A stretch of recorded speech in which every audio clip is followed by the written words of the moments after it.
ఈరోజు మనం చెప్పుకునే నీతి కథ తప్పిపోయిన జింకపిల్ల. చంద్రగిరి పొలిమేర దాటిన తర్వాత ఒక పెద్ద అడవి ఉండేది. అందులో చాలా రకాల జంతువులు నివసించేవి.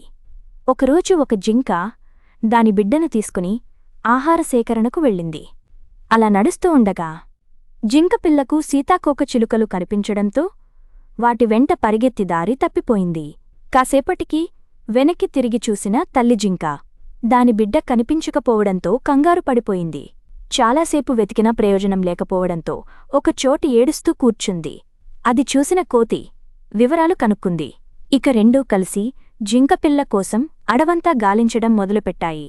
ఆ జింకపిల్ల దారి తెలియక ఏడుస్తూ ఓ పులి గుహలోకి వెళ్లసాగింది. అప్పుడే అటువైపుగా వెళుతున్న కోతి, తల్లి జింక అది గమనించాయి. కాని ఎదురుగా పులి వస్తుండటంతో ఏమీ మాట్లాడకుండా ఉండిపోయాయి. గుహలోకి వెళ్తున్న జింకపిల్లను చూసి, పులిరాజా, మనకు విందు భోజనం నేరుగా గుహలోకే వచ్చేసింది అంది నక్క. ఆ మాటలు విని, ఇందాకే కదా కడుపు నిండుగా తిన్నావు, దాన్ని రేపు ఉదయాన్నే తినేద్దాం, ఎందుకైనా మంచిది.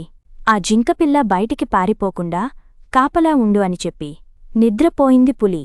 అలాగేనంటూ సమాధానమిచ్చి కాసేపటికి నక్క కూడా నిద్రలోకి జారుకుంది. అదే అదునుగా వెంటనే కోతి గుహలోకి వెళ్లి జింకపిల్లను తీసుకొచ్చింది. అది పరిగెత్తుకుంటూ వచ్చి తల్లిని హత్తుకుంది.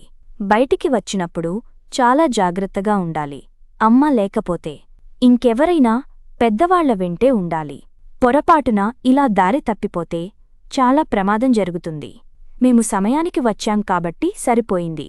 ఇంకెప్పుడూ ఇలా చెయ్యొద్దు, సరేనా అంది కోతి. అలాగేనంటూ జవాబిచ్చింది జింకపిల్ల. ఇక మూడూ కలిసి వాటి నివాసానికి బయలుదేరాయి.